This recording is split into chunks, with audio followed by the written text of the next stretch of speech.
ரொம்ப கரையாக இருக்கிற நாள்பட்ட கரை இருக்கிற பாத்ரூம் டைல்ஸை க்ளீன் பண்ணுறதுக்கு முதல்ல வினிகர் கொஞ்சம் எடுத்து ஒரு பிளாஸ்டிக் டைல் எடுத்துக்கலாம். ரெண்டாவது அதில் உப்பு ஒரு 4 ஸ்பூன் போட்டுக்கலாம். இது கல் உப்பாக இருக்கலாம், சாதா உப்பாக இருக்கலாம். மூணாவது நீங்கள் எலுமிச்சம்பழம் இதை ஒரு 2 மூடி பிழிஞ்சிக்கலாம். இது பிழிஞ்சு இது நல்லா கலந்து வச்சுக்கணும்.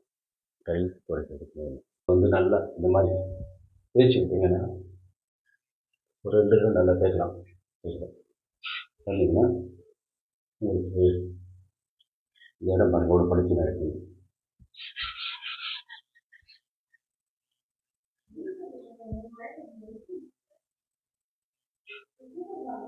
எவ்வளோ படிச்சு நினைக்க பாருங்க.